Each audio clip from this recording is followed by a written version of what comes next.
Bonjour à Rutil qui a eu la gentillesse de venir ici. Colossal est né en 2020 sur la plateforme Naver et raconte l'histoire de Jade, qui est une jeune fille qui évolue dans le monde de la haute bourgeoisie, entourée d'aristocrates et de roturiers. Elle est tiraillée entre sa passion pour la musculation et l'attitude que l'on attend d'elle en tant qu'héritière issue de famille de nobles.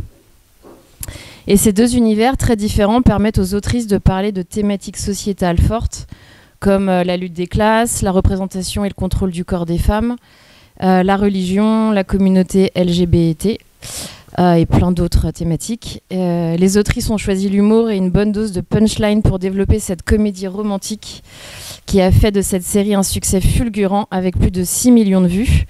Et pour ceux qui ne le savent pas encore, le webtoon, ce sont des manhwas, qui est le nom donné aux bandes dessinées en Corée.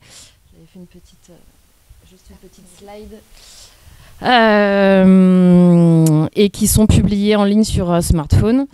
La série Colossal se présente sous forme de 5 arcs, 5 tomes et comporte environ 60 épisodes. Elle a tout d'abord été diffusée en ligne sur la plateforme Naver avant d'être publiée sous forme d'album imprimé. Nous allons durant cette rencontre aborder différents aspects de ton travail, comme l'aspect narratif, graphique ou économique. Et dans un premier temps, je vais te laisser te présenter. Et si tu le veux bien, nous parler un peu de la genèse de ton projet et de la rencontre avec Diane, qui est la dessinatrice de la série. Bonjour. Donc, je suis Rutil, je suis scénariste de bande dessinée et maintenant scénariste webtoon.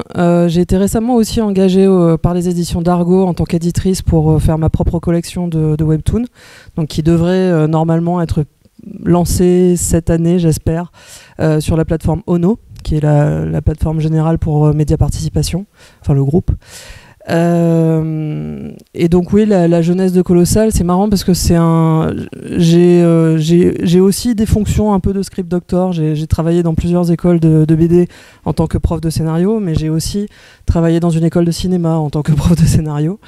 Et en fait, Diane était venue me voir avec ce pitch qui est le sien. Ce qu'il faut savoir, c'est que Diane, c'est un peu une héroïne de shoujo elle-même. Elle est dessinatrice le jour et catcheuse la nuit. C'est vrai de vrai. C'est une catcheuse masquée avec le bas du visage qui est masqué. Elle a développé cette passion pour le catch et elle s'est dit c'est marrant, j'arrive pas à soulever en fait des gens. Donc il va falloir que je me muscle, et c'est en se musclant qu'elle a eu l'idée de Colossal, en se disant ok, c'est l'histoire d'une meuf qui se muscle, et elle a décidé de le placer dans un contexte aristocratique, donc fortement genré aussi, puisque ce qu'on attend en général des femmes d'une certaine classe sociale, c'est plutôt d'être de bonne mère, d'avoir une certaine image à tenir, etc. etc. Donc que ça fasse un obstacle majeur. Et c'est amusant pour moi aussi, parce que dans une certaine mesure, on se plaçait dans une espèce de continuité culturelle qui existait déjà sur la plateforme Webtoon. C'est-à-dire que si vous avez déjà lu un Webtoon dans votre vie, donc qui est vraiment de la BD faite pour être lue sur téléphone portable et de façon épisodique, il y a une énorme propension à des impératrices, des duchesses, des princesses, des machins. Enfin, il y a vraiment mais de l'aristocratie flonflon et sans ancrage dans la réalité. C'est très de l'escapism en fait. C'est très des mondes parallèles. Oui, mais des faux royaumes aussi. C'est vraiment ça porte le titre duc, archiduchesse, duchesse, comtesse, machin. Mais c'est très très fantasy quelque part. Donc ce qui est marrant, c'est que nous, on a fait un peu la même chose, c'est-à-dire qu'on s'est quand même placé dans un milieu aristocratique, sauf qu'on a voulu vraiment l'ancrer profondément et dans l'aristocratie française a fortiori. Et on a fait des recherches, on a lu les bouquins des Pinson-Charlot sur la bourgeoisie notamment. À un moment donné, Diane, elle voulait aller encore plus dans le réalisme. Moi, je lui ai dit, écoute, non, en vrai, les aristos, ils sont super chiants. Ils sont pas marrants. On va rester dans une certaine mesure réaliste. Mais à un moment donné, il va falloir qu'on s'amuse un petit peu parce que moi, j'en ai connu, en fait, et ils sont vraiment pas drôles. Donc, hélas.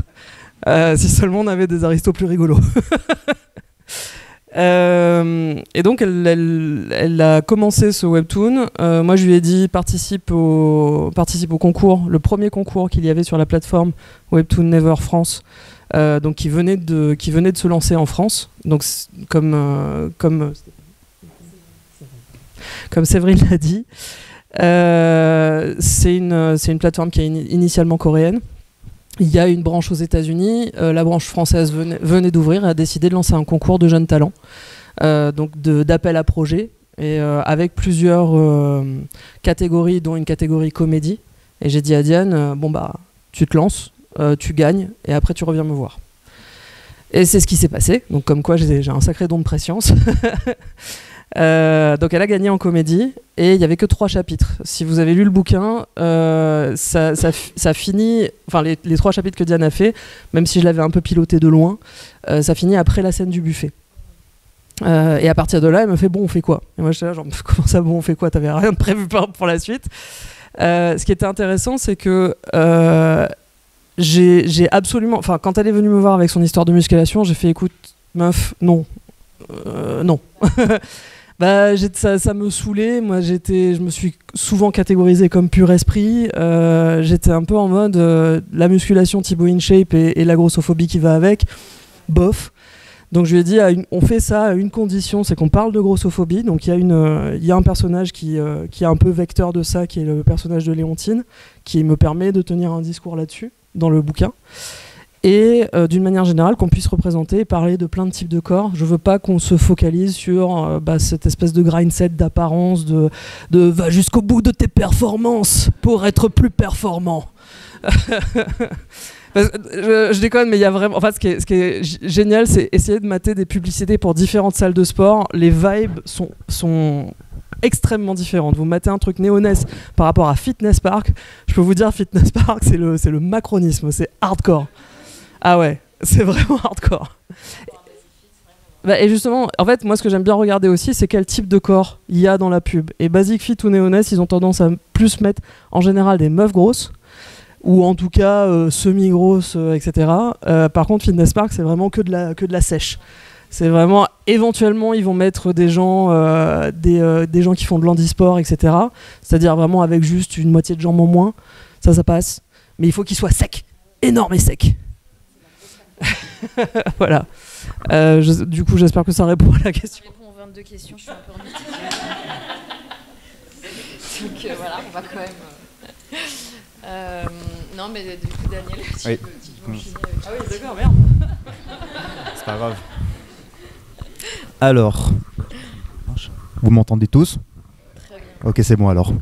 Alors, vous avez découvert le travail de Diane sur son Tumblr. Qu'est-ce qui vous a plu dans son travail et avez-vous rapidement projeté les personnages de Colossal à travers son style graphique? Alors, bon, je rigole parce que en fait, je vous recommande d'aller sur le Tumblr de Diane. Il existe encore, il est encore là. C'est dianetruc.tumblr.com, je crois. Oui, ça se trouve, il y en a parmi vous qui connaissent même plus Tumblr. C'est tellement un truc du passé. Mais ouais, j'étais tombé dessus par hasard. Autre excellent type de cette aventure, c'est mettez vos adresses mail dans vos Tumblr, vos réseaux sociaux, quoi que ce soit, même si c'est des adresses mail de dump, si vous avez peur de vous faire emmerder ou quoi que ce soit, mettez quand même une adresse de contact, c'est pas mal.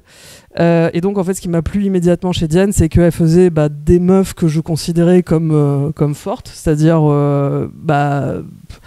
un peu métal hurlant mais sans le male gaze, je dirais, un côté un peu meuf en léopard avec une énorme hache, ce genre de truc. Donc ça, je trouvais ça cool, mais ce que je trouvais hyper intéressant, c'est qu'il y avait le pendant de ça, c'est-à-dire des mecs chouins. C'est-à-dire des mecs qui étaient un peu en pin-up, un peu alangui, un peu sassy, et là je me suis dit, et du coup sexualisé avec un regard de femme, et je me suis dit bingo, c'est ça que je veux. Alors, à l'époque, c'était pour encore un autre projet que je l'avais contacté. Mais comme je dis, c'est elle qui est venue me voir avec Colossal, c'était son pitch à elle, et après j'ai développé dessus. Elle m'a mise à la muscu aussi au passage. Je dis qu'au début c'était pas trop mon délire, mais elle m'a mise à la muscu avec ses petits bibis là, vous voyez. Et ce qui est marrant, c'est qu'il y a un effet très Full Metal Alchemist, si vous avez lu la série, c'est qu'en général on vient nous voir et on nous dit laquelle de vous deux fait de la muscu. Et moi je suis obligé de pointer vers Diane, qui est petite et vénère, si ça vous rappelle le personnage, et je dis en fait c'est elle, c'est elle le Full Metal Alchemist.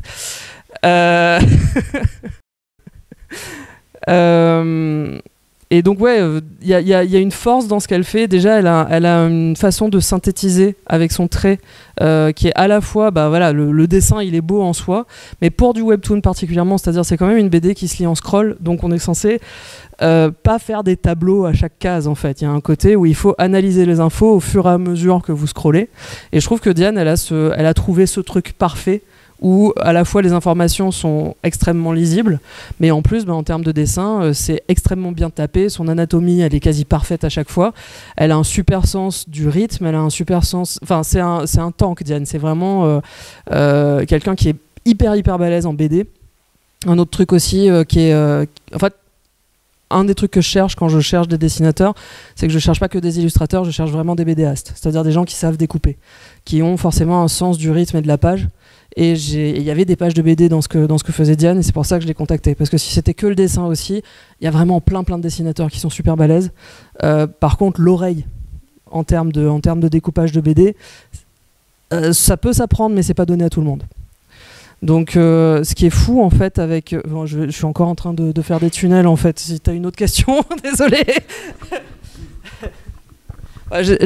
J'allais partir sur un truc qui m'intéresse moi, qui est l'adaptation papier qu'on a réussi à faire, qui n'était pas un truc...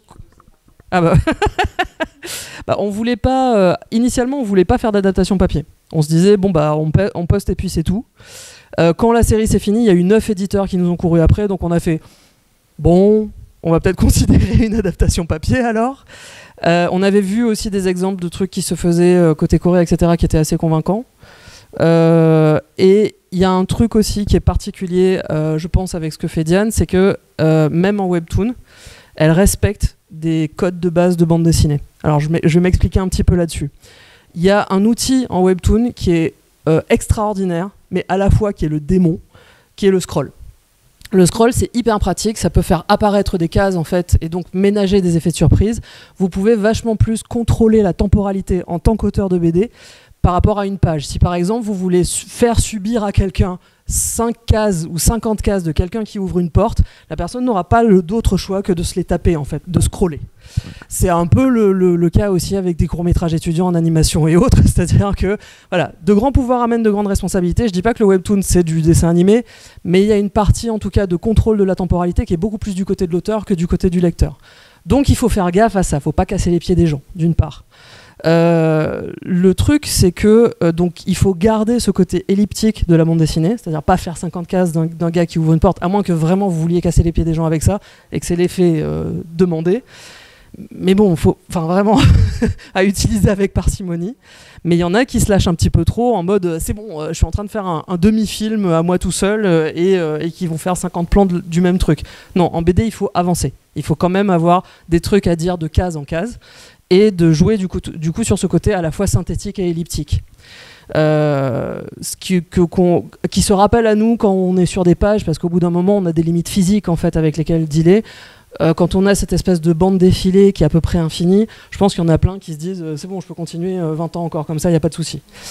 L'autre truc aussi après, c'est le sens de lecture. En gros, en BD et particulièrement sur une BD en page, votre obsession, moi j'ai fait 15 ans de bande dessinée papier avant de faire du webtoon, mais votre obsession absolue sera de tenir le regard du lecteur de case en case en case. Il ne faut pas qu'il se balade, il ne faut pas qu'il y ait des ambiguïtés, il ne faut pas qu'il y ait une bulle qui passe avant l'autre, etc. Vous essayez d'éviter ça en fait, en général en BD. Vous allez être obsédé par cette histoire de sens de lecture, gauche-droite, gauche-droite, gauche-droite. Vous aurez ça tout le temps en tête, même au bout de 15 ans de taf. Et du coup, il y a des techniques aussi il y a des façons de hiérarchiser les informations sur la page de façon à garder ce regard du lecteur tout le long. Et on a du coup une lecture en zigzag, à la fois en zigzag à l'intérieur des cases, mais aussi du coup en zigzag sur toute la page, où on doit censé en fait faire balader le regard sur toute la page. Vous pouvez pas lire une page de BD en parfaite diagonale, c'est pas le but. le truc en web, donc je reviens pour le coup du scroll et du webtoon, le truc c'est qu'avec le scroll, une case va forcément en amener une autre. Il y a une partie du boulot qui est faite pour vous. Et c'est là où est le démon en fait. C'est que en fait, ces histoires de gérer par exemple vos hiérarchisations d'informations, vos transferts de masse graphique de façon à ce que justement le regard passe d'une masse graphique à l'autre avec de l'espace négatif, etc. Si vous n'arrivez pas à suivre, dites-moi. Mais en gros, voilà, grâce à différents trucs de composition au sein d'une case, au sein d'une page, vous allez pouvoir guider le regard du lecteur à travers votre page. Les mêmes codes s'appliquent pour le webtoon. C'est juste qu'au lieu d'avoir un zigzag à l'intérieur des cases et sur toute une page, vous allez avoir une espèce de spaghetti mou sur tout le long du scroll. Mais il existe ce sens de lecture, il faut quand même le respecter. Il y a quand même des histoires justement de hiérarchisation, voilà. Il faut quand même le faire. Et je pense que parmi les jeunes auteurs, c'est-à-dire ceux qui ne passent pas par la bande dessinée papier, ceux qui ne passent même pas par le manga en fait, il y a une jeune génération d'auteurs et de lecteurs de webtoon qui ne connaissent que ça, qui ne connaissent que le webtoon. Et je pense qu'un des trucs hyper importants, c'est de conserver quand même, de garder en tête que ça reste de la bande dessinée, et du coup d'appliquer des codes, donc le côté elliptique et le côté de direction de regard, même s'il est un peu plus laxe, quelque part. Parce que du coup, en fait, quand on passe à la version papier avec Diane, pour moi, c'est de la BD. Certes, c'est un petit peu déroutant parce que il y a beaucoup d'espace négatif, c'est un peu, voilà, quelques cases qui flottent un peu, mais ça se lit parfaitement. C'est pour moi une des meilleures adaptations de webtoon qui existent, mais notamment parce que Diane est balèze à ce point en fait en découpage. Après, la grande différence, il me semble, avec le papier, c'est que le papier, tu as quand même l'effet de surprise quand tu passes d'une page à l'autre que tu n'as pas du tout avec le scroll. Et du coup, ça, comment tu arrives à gérer En fait, justement, le scroll, ça permet de ménager encore plus ces effets de surprise parce que vraiment les cases apparaissent. Alors que en papier, ce qu'on a, c'est surtout la page de gauche. En fait, quand vous ouvrez un bouquin, votre regard va en général se porter immédiatement sur la page de droite, puisque c'est une réaction naturelle qu'on a. Et du coup, si vous voulez ménager vos effets de surprise, il faut gérer en fait ce que vous voulez faire apparaître sur la page de gauche. Mais il y a cette histoire de temporalité que je disais, de contrôle de temporalité. Si un lecteur dit bon j'en ai marre du gars qui ouvre une porte sur 50 cases, je m'en fous. S'il veut passer toutes les pages où il y a un gars qui ouvre, il peut le faire, ça il n'y a pas de souci. Il y a une manipulabilité en fait avec le, je sais pas si c'est un nom, un mot, on fait des néologismes ici, avec le papier qui est pas du tout permis en webtoon. Et encore une fois, c'est ce que je dis, c'est de grands pouvoirs amènent de grandes responsabilités. Il faut faire gaffe à ça en fait. Je sais pas si Daniel, tu veux enchaîner. Oui. N'ayez pas peur. Il n'y a pas de souci. Qui ont déjà été un peu abordés, mais. Je les pose quand même. Oui, allez-y. Alors, pour avoir choisi le webtoon plutôt qu'une sortie en album papier, souhaitez-vous viser un public en particulier ? Le format déroulant du webtoon impose-t-il une conception différente de la narration et du texte ? Bon, non, ça je l'ai dit en termes de découpage, mais en termes de scénario, c'est hyper intéressant aussi ce que le webtoon m'a amené. C'est particulier. Alors le début de la question, c'était quoi ? Alors, pourquoi avoir choisi le webtoon plutôt qu'une sortie en album papier ? Alors, moi, ça fait 15 ans aussi, donc je suis 15 ans en BD papier, ça fait 15 ans que je végète en BD papier aussi, c'est-à-dire que j'arrive toujours à placer des projets, mes histoires intéressent plus ou moins, mais j'ai jamais vraiment trouvé mon public. Il y a diverses raisons à ça, mais je pense qu'un des trucs aussi, c'est que souvent, le public féminin, soit n'est pas très courtisé par les éditeurs de BD pour X raisons, soit ils font pas le taf, soit ils trouvent que c'est trop difficile, soit ils trouvent que ça en vaut pas la peine, soit de toute façon, les meufs, elles vont pas mettre les pieds dans une librairie spécialisée en bande dessinée. Je caricature à moitié, mais il y a quand même une forte inclination à ça en tout cas, et le fait est que sur internet les meufs vont directement chercher ce qui leur plaît. Moi je suis issu d'une culture internet, pas que en BD mais en termes de tout, en termes de j'écris toujours des fanfictions, je suis publié officiellement, mais j'écris des fanfics, je fais des fanzines aussi, même en étant publié chez des grands éditeurs. J'apprécie en fait d'avoir des retours publics parce que quand vous sortez des BD en jeune auteur et que ça marche jamais trop pour vous, les gens découvrent votre taf un peu sur les festoches, vous faites des dédicaces, ça vous fait plaisir, mais ils connaissent pas en fait votre travail. Vous avez très peu de retours. En termes de critique de journalisme de BD, il y a quasiment rien non plus. Ou des trucs qui vous conviennent pas parce que ce qui va vous revenir c'est genre ouais mais ça fait quand même vachement manga et toi t'es là genre ouais ta gueule. Super. Merci. Et ça a pas tellement évolué en fait, c'est ça qui est catastrophique, c'est qu'on est en 2024 et bon ça se décoince un tout petit peu, mais oh là là ça fait manga, ça reste ce qui est lourd à porter. Donc pourquoi le webtoon? C'est que d'une manière générale aussi, j'ai suivi pendant ces 15 années tout ce qui se faisait en termes de BD numérique, toutes les tentatives en fait vers la BD numérique. Faut savoir qu'en France, on a énormément de retard. Plein d'éditeurs, je pense, se disaient c'est cool, Internet, c'est gratuit. Si je mets 10 €, je vais avoir 1 million d'euros derrière. C'est pas comme ça que ça se passe en général. Il faut investir, c'est comme n'importe quelle industrie. En plus, Internet, il y a ce truc de particulier où il faut investir sur la longueur, sur certaines années. Et au bout d'un moment seulement, vous aurez un retour sur investissement. C'est littéralement ce que fait tous les modèles en fait, de commerce Internet depuis 2005, littéralement.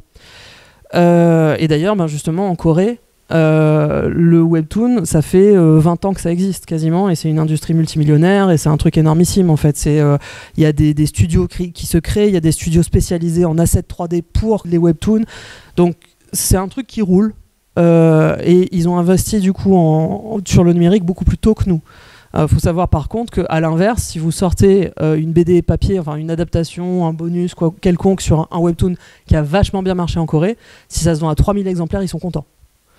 Donc ils ont été un peu pris de court d'ailleurs quand ils sont venus avec leur webtoon, qu'il y a eu des adaptations papier. Solo Leveling notamment, il s'est vendu à 200 000 exemplaires.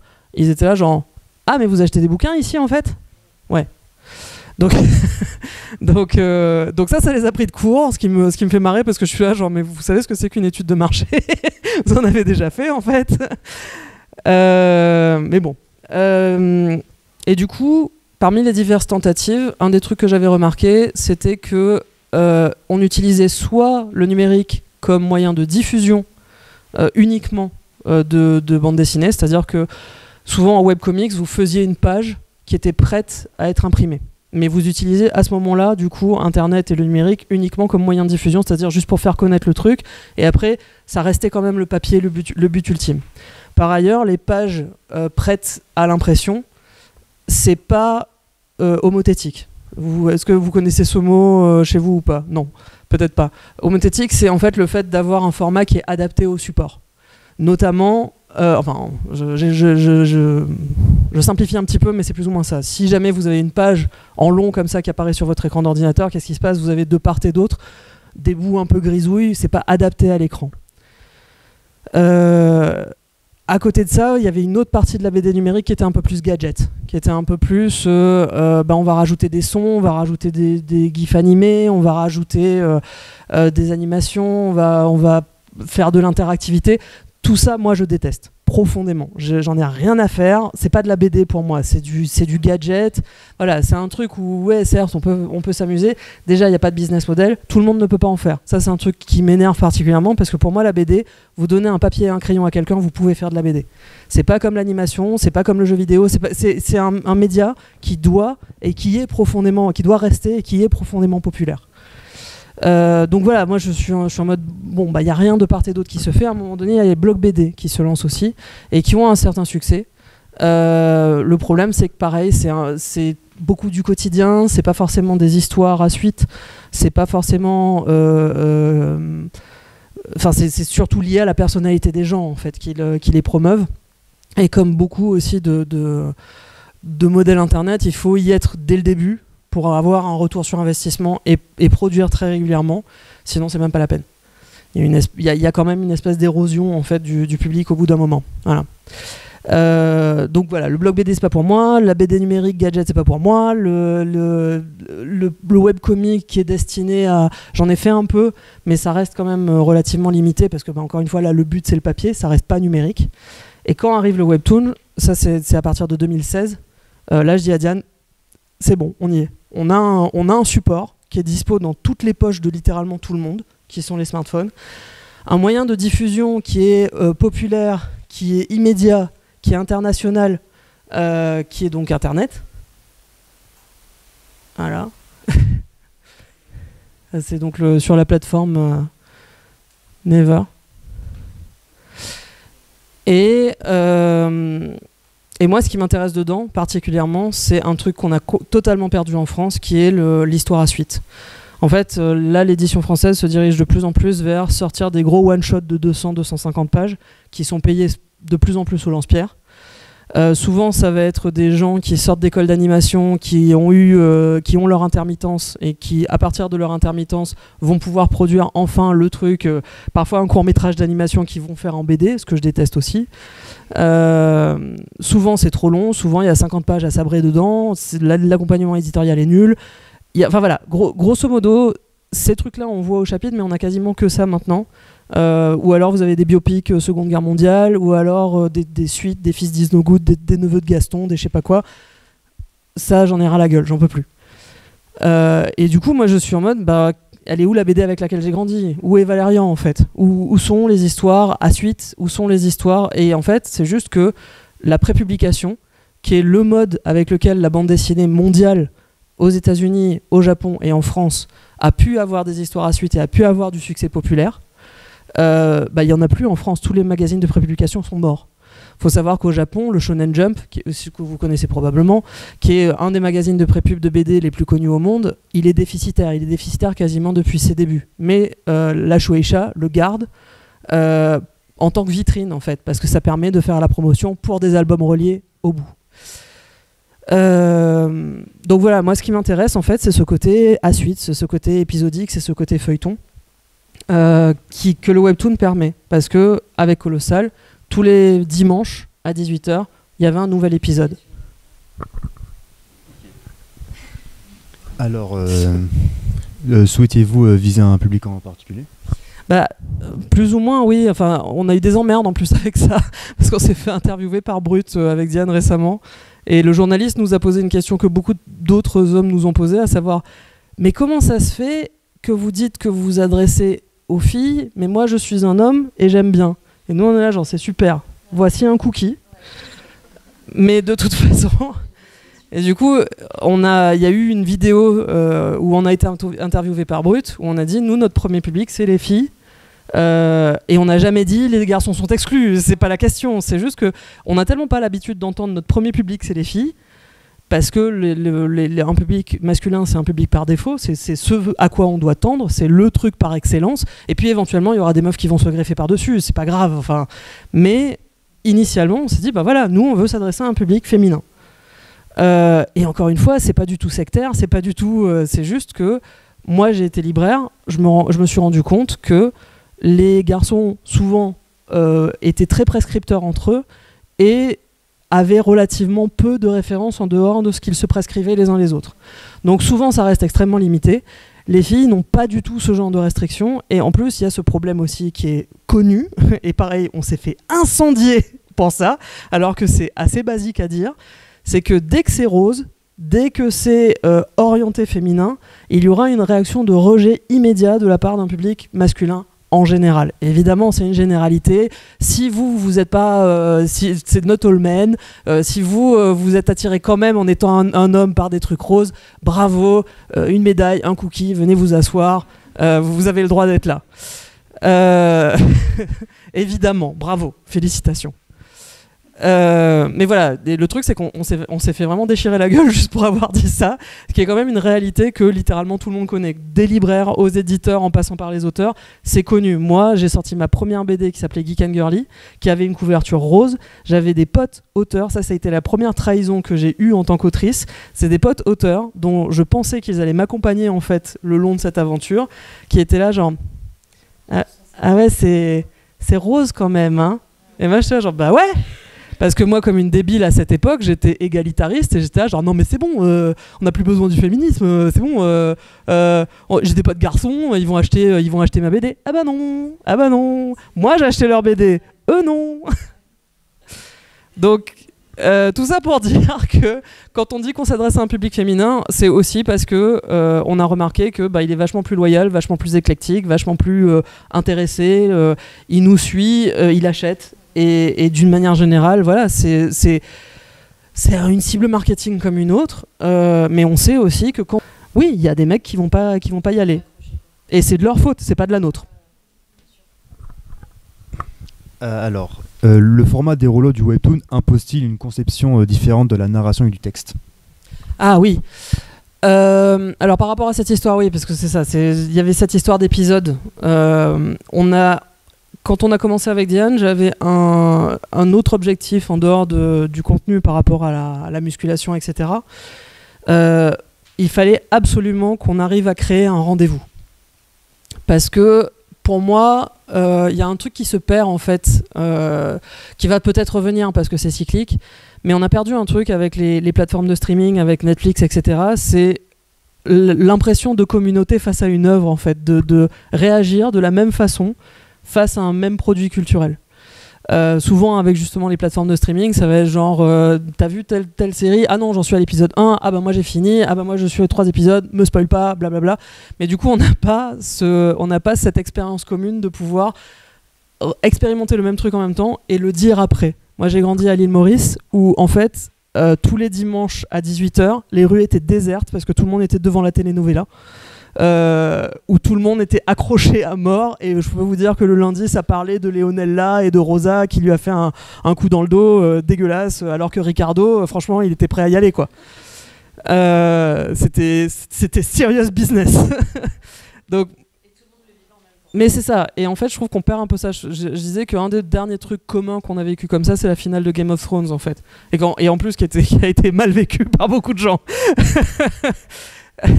Mais au moins voilà, ça a été un des rares trucs qu'on a vécu en simultané. Je crois certains épisodes aussi de l'attaque des Titans, etc. Enfin voilà, il y a quelques trucs comme ça qu'on a vécu communément.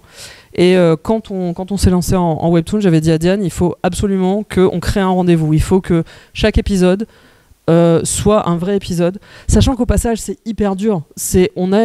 On est concurrencé par justement Internet, la télé, des jeux vidéo. Il y a tellement de trucs pour se distraire. Il y a tellement de concurrence en termes de culture, de médias et des trucs quali hein, en plus. Et nous, on est là avec notre strip de 80 cases à se dire est-ce qu'on arrivera à faire que chaque dimanche, il y a des gens qui vont se connecter pour lire la suite. Et on a réussi. En fait, un des trucs que j'ai vraiment apprécié, c'est que y a beaucoup de gens qui nous ont dit chaque dimanche j'étais là. Donc le fait d'avoir réussi en fait ce rendez-vous, le fait d'avoir réussi à ramener les gens à chaque fois, ça c'était vachement cool. Et aussi le fait que beaucoup de gens m'avaient dit mais moi je lis pas que le strip, je lis les commentaires derrière aussi. Et ça c'était génial aussi parce que là je me disais ça y est, on a une communauté. On a des gens qui non seulement réagissent, disent des trucs, mais sont contents de voir que d'autres gens ont pensé les mêmes trucs qu'eux, ont réagi en même temps qu'eux, etc. Donc ça a été vraiment un des trucs absolument magiques que j'ai jamais connu en BD papier de toute ma carrière et que du coup j'ai trouvé enfin en webtoon. Ce sens de la communauté, ce sens d'un vrai fandom en fait qui suit ce qu'on fait. Et ouais, pour arriver du coup à ce rendez-vous, il fallait quand même construire des épisodes. En gros, que thématiquement ça soit satisfaisant, qu'on ait l'impression quand même d'avoir lu un truc roboratif en fait, qui à la fois permet de tenir, d'être content d'être arrivé pour avoir eu notre épisode de la semaine et de relancer à chaque fois. Et c'est vrai que les Coréens sont vachement forts à ça parce qu'ils sont un peu, ils ont développé cette technique du cliffhanger, c'est-à-dire que chaque fin d'épisode de webtoon finit toujours un peu sur une note haute. Alors des fois c'est un peu ridicule, ça fait très soap opéra, c'est genre et en fait c'était moi le frère jumeau de je sais pas quoi. Mais bon, vous pouvez pas faire ça tous les 2 épisodes en fait, ça devient extrêmement lassant. Ou alors vraiment il faut donner dans la pure parodie. Mais moi j'appelais juste ça des notes hautes en fait, pas forcément des cliffhangers, pas forcément des trucs où il fallait absolument savoir machin, mais au moins un truc qui finissait sur une tension, voilà. Alors d'où vient ce titre colossal ? C'est le mec de Diane qui l'a trouvé. Il arrête pas de nous dire qu'on lui doit des droits et on lui dit que non. Mais ouais, faut savoir que le titre initial que Diane voulait, et je me moque un peu d'elle pour ça, c'était balèze. C'est bien, mais on manque le E à la fin. En fait, ce qui est intéressant, et ça va être rigolo parce qu'il y aura des versions, on va potentiellement signer des versions internationales, et je me demande comment ça va être traduit. En fait, il faut avoir ce côté, oui, c'est l'histoire d'une meuf qui est forte, donc colossal E. Mais ouais, je sais pas du tout comment on va pouvoir le traduire, notamment en anglais, parce que colossal c'est un peu basique, et ça ne traduit pas du tout. Je sais pas, quelque chose comme She-Hulk peut-être ? Non, c'est peut-être déjà pris. Alors, y a-t-il des conditions particulières pour pouvoir sortir un webtoon? Et y a-t-il des codes graphiques propres au webtoon? Ah, hyper intéressant.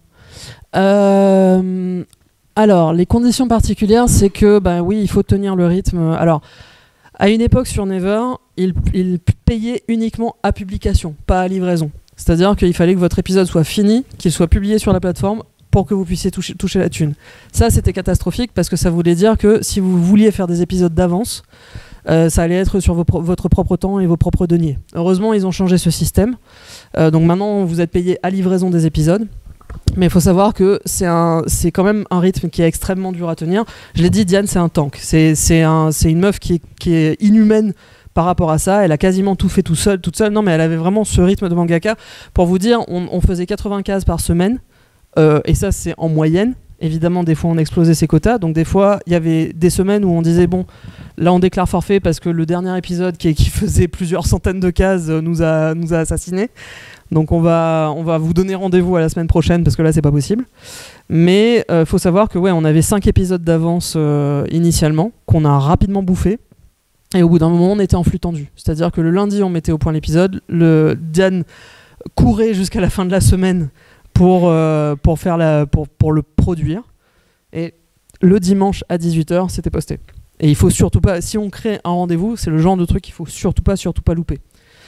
Donc c'est un truc où il faut effectivement tenir le rythme. Je dirais qu'en termes de code graphique, il y a ce que j'ai dit, c'est-à-dire que pour moi, mais ça c'est vrai d'une manière générale pour la BD que moi j'aime, j'ai pas envie de voir des tableaux successifs en fait en webtoon. J'ai pas envie d'avoir des trucs ultra travaillés, ça me fatigue les yeux. J'ai envie d'avoir des trucs qui sont forts graphiquement, qui sont dynamiques. Et en plus, oui, pour moi, en fait, le truc déterminant, c'est effectivement le découpage. C'est ce sens du rythme, en fait, qui se voit très rapidement si vous l'avez ou si vous l'avez pas, particulièrement en webtoon. Je pense qu'en BD, c'est beaucoup plus facile de tricher parce que justement, en BD, surtout en BD papier, et là où on en est rendu, il y a beaucoup plus de mecs qui se permettent de faire du beau tableau, de faire du verre, de faire de l'huile ou je sais pas quoi, enfin des trucs magnifiques où on s'attarde à chaque case, mais on se rend pas compte du coup que leur découpage il est pourri. Désolé, hein.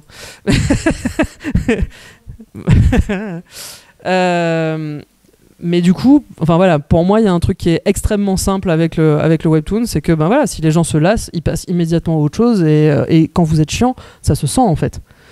Je dirais les 2 trucs principaux, ça va être le blanc entre les cases, parce qu'en fait, il y a quand même ce temps de scroll qu'il faut gérer.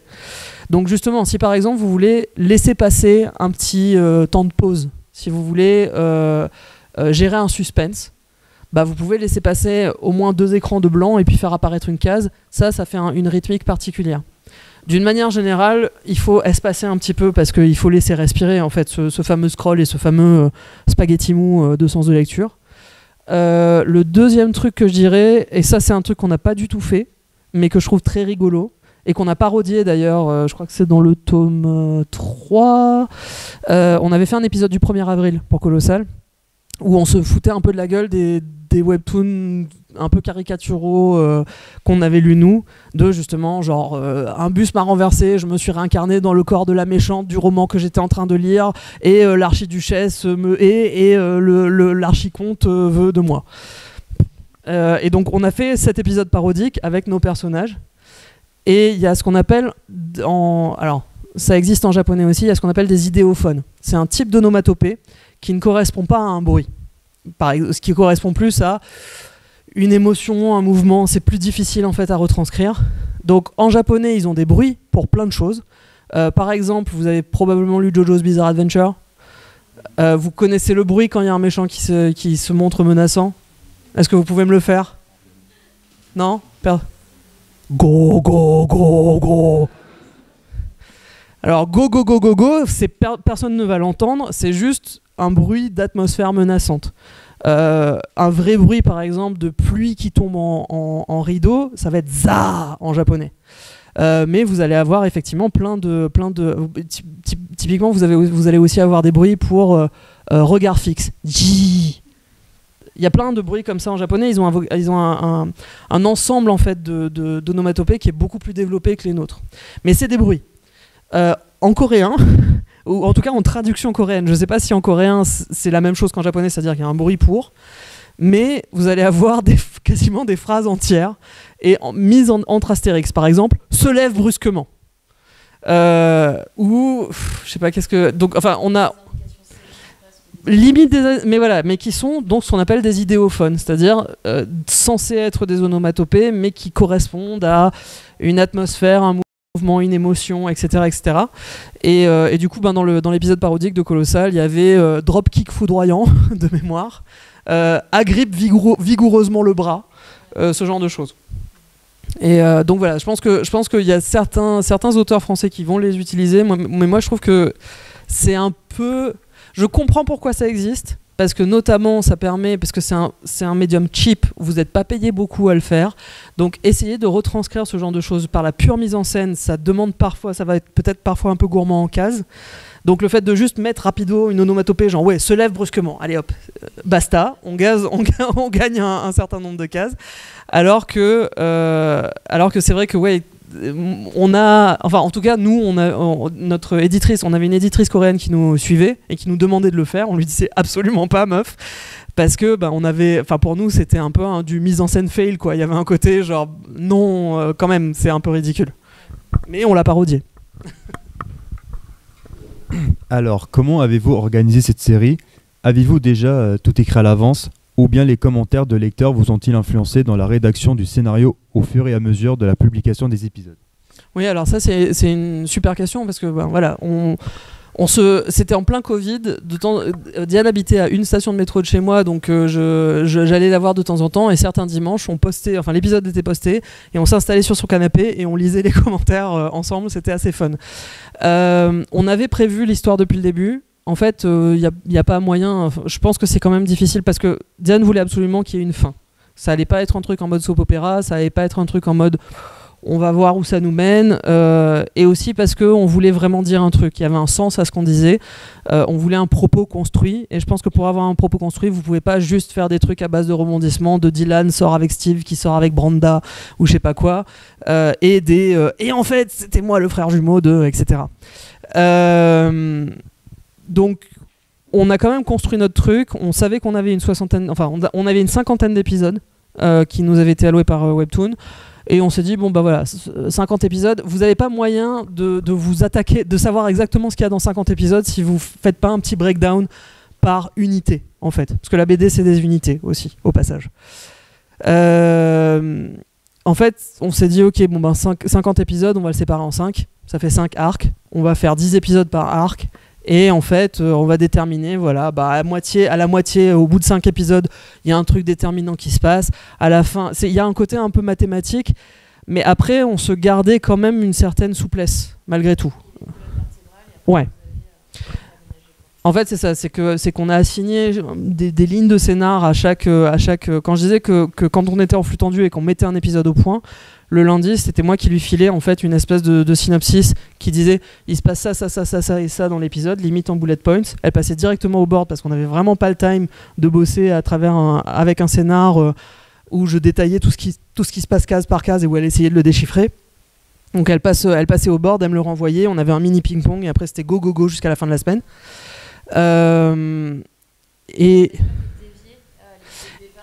Non, en fait. Non, pas du tout. En fait, c'est ça qui est marrant, c'est que par contre, les retours lecteurs ont été vraiment hyper importants pour un truc. Et ça, je pense que c'est un truc j'espère qu'on pourrait garder à un moment donné, qu'on gardera en Webtoon si le médium persiste en France. C'est que déjà, moi, je crois pas du tout à être démago et à donner au public ce qu'ils veulent. Moi, j'ai envie de les faire souffrir un petit peu. Je trouve que c'est une maladie qu'il y a dans pas mal de webtoons aussi, qui est qu'ils mettent en place certains trucs de tension, mais qui sont résolus 2 ou 3 épisodes derrière. Et moi, je suis là, genre non, tenez votre truc. En fait, avoir des choses dramatiques, tenir une émotion, c'est extrêmement précieux. Vous avez réussi à l'avoir. La tension, c'est un truc qui est inestimable. Donc gardez-le, gardez la note. Mais du coup, voilà, il y a quand même une espèce de maladie de vouloir plaire absolument à un public. Et donc je pense que c'est ce qui fait que si vous êtes jeune auteur, si vous avez connu que Internet et que les webtoons, je pense que c'est difficile à tenir en fait. De se dire oh là là, ils aiment pas ce moment-là, ils trouvent que c'est trop tendu, bon vite, il faut qu'on allège l'atmosphère et qu'on passe à autre chose.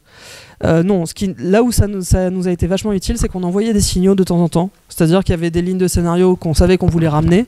On essayait de les réintroduire dans l'épisode un peu par signaux. On regardait dans les commentaires, ça prend pas. S'il y avait des incompréhensions, on se disait ok, bon ben là on va rajouter un flashback, on va rajouter une ligne qui dit ceci, cela. Ou parfois aussi pour des arcs de rédemption de certains personnages. C'était là clairement machin il est toujours trop impopulaire, il va falloir le rendre un peu moins connard dans l'épisode et un peu plus sympathique, enfin lui faire sauver un chat sous la pluie ou je sais pas quoi, et donc en fait c'était vraiment moins une histoire de changer des trucs de scénar mais plus de pousser certains potards d'intensité.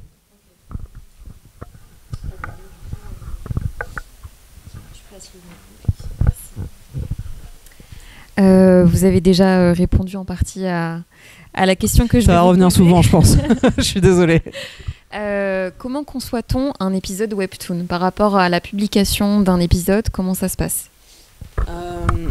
Alors je pense que vraiment comme je disais ça va être en termes de scénar que ça allait changer le plus. C'est que je faisais vraiment pas un scénar classique.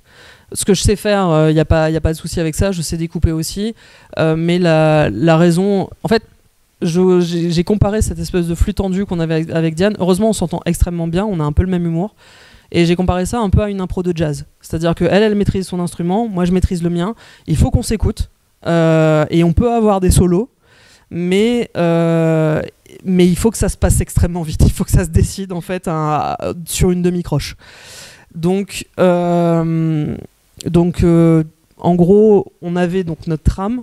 Comme je disais, je faisais un truc limite en bullet point, un synopsis de l'épisode que je lui envoyais. C'est pour ça qu'elle est co-scénariste au passage de la série. C'est que d'une part le pitch est d'elle, mais aussi elle faisait une partie des dialogues et une partie des gags, etc. Donc elle me le renvoyait. Soit j'avais rien à changer, soit il y avait un peu plus de chantier, où j'allais reprendre un peu plus la main sur certains dialogues, etc. Notamment, elle se sentait pas forcément à l'aise avec des scènes plus dramatiques, des scènes où en fait des personnages doivent s'expliquer, etc. Elle est excellente en gag, excellente en action, mais elle me disait non, quand il s'agit de faire du blabla émotif, là, vas-y, fais-le, j'en ai marre. Ça m'intéresse pas. Vous trouviez un équilibre ouais. vraiment entre justement le blabla émotif et les choses très prenantes. C'est ça. C'est ça. Un peu plus légère. Et des fois, il y avait un vrai bras de fer entre elle et moi, en fait, sans mauvais jeu de mots, parce que ce qu'il faut savoir, c'est que Diane, elle déteste la romance, elle déteste les shoujo. Je sais, c'est paradoxal, mais c'est juste qu'elle est extrêmement exigeante. Donc en fait, il y avait une partie de moi aussi qui était assez fière quand j'arrivais à trouver des trucs et à la convaincre. Je me disais, ok, si ça passe avec Diane, ça passe avec littéralement n'importe qui. C'est bon. Donc elle était extrêmement exigeante, elle voulait pas de trucs gnangnan, elle voulait pas les trucs faciles qu'il pouvait y avoir dans n'importe quel webtoon, il fallait que moi je la convainque. C'était elle mon premier public. Donc ça, c'était hyper important. Et j'en ai... Pardon pour mon langage, mais j'en ai chié. Et notamment vers la fin, elle m'a fait le coup de me dire ouais, mais sinon, elle peut juste. Non, je vais essayer de pas spoiler, mais elle peut ne pas avoir d'intérêt amoureux à la fin. Je lui dis Diane, ça fait 30 chapitres que je suis en train de mettre au point cet intérêt amoureux. Je vais t'assassiner. Si tu m'enlèves mon climax, je te jure que je te bute. Après, ça aurait vraiment... Elle est têtue, hein, donc ça aurait vraiment très bien pu se passer comme ça. Qu'elle ait obtenu gain de cause parce que j'arrivais pas à la convaincre. J'ai quand même réussi à la convaincre, Dieu merci. Mais il y avait quand même cette incertitude, par exemple, jusqu'à la fin. Ce qui est marrant avec Colossal, c'est que c'est pas vraiment une comédie romantique, ça en a un peu les accoutrements, mais au centre, c'est vraiment le personnage qui a des trucs à faire en dehors de ses intérêts amoureux. Elle en a, mais elle a des trucs à faire. Elle a des activités aussi, elle a sa vie. Elle a une vie. Ça, c'était un autre truc qui était important pour nous, c'est qu'il fallait que les personnages aient une vie. En fait, il fallait pas qu'ils soient juste dépendants de ce personnage principal et de ses bails. Vraiment qu'ils arrivent à vivre en dehors d'elle, en fait. Ils se suffisent à eux-mêmes. C'est ça. Super. Si ça répond bien à la question. Oh bah si, complètement. Pourquoi avoir choisi le milieu aristocratique et la musculation comme contexte et pourquoi pas le handball par exemple? En quoi la musculation est-il un facteur d'émancipation féminine? C'est pas évident comme question. Ouais, non, c'est... Alors pourquoi pas le handball? Je pense qu'on y... Oula. Putain, mais... Il faut vraiment pas me lancer. C'est mon intérêt spécifique. En fait, non, ce que je trouve hyper intéressant, c'est que il y a et si vous vous intéressez un petit peu à ce qui se passe en manga de nos jours, il y a des mangas qui parlent de meufs musclées de nos jours. Il y a 2-3 mangas qui sont sortis, mais c'est souvent sous un angle un peu comique. C'est c'est Marie-Antoinette, elle est overpowered et elle pète la gueule à Robespierre. Ça existe, je vous jure que ça existe. Ou bien, ça s'appelle littéralement Power Antoinette d'ailleurs. Vous avez je sais pas, l'elfe qui aimait manger des frites et qui fait de la muscu, ça existe aussi. Bref, le Japon. Mais du coup voilà, soit il y a un aspect un peu fétichisant, soit il y a un aspect un peu comique, genre c'est une meuf mais elle a des muscles, c'est incroyable, qui en a entendu parler. C'est déjà drôle en soi quoi, et c'est souvent extrêmement exagéré aussi. Ça va être des musculatures vraiment mastoc. Ce que je trouve intéressant, c'est que Diane a voulu vraiment se baser sur sa musculature à elle, et être réaliste sur ce que c'est que d'avoir des muscles quand on s'entraîne tout seul. Parce que justement c'est ce qu'elle a vécu elle en fait, c'est ce que plein de meufs vont dire en mode mais je veux pas finir comme Arnold Schwarzenegger ou je sais pas quoi. Ça c'est un peu de notre génération malheureusement. Je veux pas finir comme The Rock, je sais pas. Oh là. Et en fait c'est genre, elle dissipe rapidement ce malentendu. Il y a des petits guides de musculation à la fin de chaque colossal. Elle dit mais meuf, moi je m'entraîne 4 jours par semaine, je bouffe des protes, je mange de la fonte, etc. Et tout ce que j'arrive à avoir, c'est des petits bibis ridicules. Genre, tu crois vraiment que tu vas y arriver aussi facilement que ça, ta gueule, quoi. Donc ça, c'est un truc qui l'énerve énormément, ce que je comprends tout à fait. Mais du coup voilà, ce que je trouve intéressant, c'est que Jade, elle a pas du tout justement un physique de Schwarzy, parce que c'est pas si facile que ça à obtenir. Elle a des muscles, ça reste des muscles qui sont choquants par rapport à ce qui serait attendu d'elle en fait, par rapport à justement un personnage plus normé comme Héloïse, qui est la rivale. Et du coup il y a une dimension de réalisme que je trouve intéressante. Par ailleurs aussi, Diane m'avait dit d'entrée de jeu, parce que je me dis il y aura quoi comme enjeu en fait. Je lui fais, est-ce qu'on lui fait participer à un match de boxe, de catch ou je sais pas quoi. Elle me dit non, je veux pas de ça, je veux que ça reste sur le muscle. Et en fait elle a eu raison, parce que justement limite s'il y avait eu un aspect compétition de fight ou je sais pas quoi, on sortirait du corps lui-même en fait quelque part. Ça deviendrait un truc de boxe, ça deviendrait un truc de handball, ça deviendrait un truc avec un but qui est un peu en dehors encore du corps lui-même. Par rapport à l'autre en fait. C'est ça, exactement. L'équipe, la compète, etc. Là, c'est pour elle, en fait, et là voilà, et en fait le fait que le climax littéralement de cette histoire, c'est une compète de levée de poids, je sais pas comment on dit ça. Oui, haltérophilie, merci, oui. C'est juste une compète de ça, mais effectivement on est seul face à soi-même en fait. Il n'y a pas vraiment de compétition, il n'y a pas vraiment de gens contre qui vous êtes. En fait, vous annoncez un poids que vous êtes censé soulever et vous y arrivez ou vous y arrivez pas. Donc ça, je trouvais ça, c'était difficile à gérer, je trouve, parce que justement on n'a pas l'habitude, on aurait tendance à retomber sur des trucs de scénar un peu classiques avec de la compète, etc. Mais je trouvais ça hyper intéressant. C'était une approche complètement nouvelle. Et on est resté du coup sur la protagoniste, son corps, et ce que son corps est capable de faire, et sa force, sa pure force. Et ça, c'est vraiment des trucs qui étaient inhérents à Diane en fait. C'était ses problématiques à elle quelque part. Donc pourquoi l'aristocratie ? Voilà, on y revient avec ce truc de c'est quand même un milieu où c'est important que les femmes soient des femmes, que les hommes soient des hommes. C'est quand même beaucoup plus important que les femmes soient des femmes, parce que littéralement la femme c'est le pilier de la famille bourgeoise. C'est celle qui va transmettre les valeurs, c'est celle qui va enfanter aussi. Exactement. C'est littéralement tout va passer par elle en fait. Le père peut être totalement absent. Je vous recommande absolument aussi chez Dargaud, Cruel de Florence Dupré-Latour et la saga Pucelle et Jumelles, qui a été une de nos grosses références aussi assorties. Ça, elle montre aussi à quel point en fait sa mère est totalement névrosée et vraiment tout passe par elle, et son père est quasiment pas là en fait. Donc le père peut être absent, mais tout passe par la mère, toutes les valeurs, et ça on a essayé. Il y avait beaucoup de gens qui disaient ah là là, quand je vais sortir du confinement je vais être une grosse vache, je ne bouge pas, je fais que manger. Donc moi c'était un truc, littéralement, ce que dit Léontine à Jade à un moment donné, c'est j'étais le cauchemar personnel des gens. Mon corps était un cauchemar pour littéralement des gens qui se projetaient en fait en se disant je ne veux surtout pas être gros. Donc ça, c'était intéressant. Et pendant ce confinement, il m'est venu plein de choses aussi, justement par rapport au corps, par rapport à la matérialité et par rapport à moi-même en fait, où la majorité de ma vie, je me suis déconnecté de mon corps en me disant justement que j'étais un pur esprit. Et Diane m'a ramené du coup vers ma force, ma musculation, un truc qui n'est pas attendu du tout des meufs en fait. D'être forte physiquement. On vous demande d'être forte comme vous voulez, on vous demande d'être forte avec des guns au cinéma, mais en bikini quand même. On vous demande d'être forte pour à la fois avoir un job et vous occuper de vos enfants. On vous demande d'être forte pour avaler vos larmes, etc., etc. Ça, la force va passer par là, mais jamais on va vous dire soyez forte pour soulever des trucs lourds, par exemple.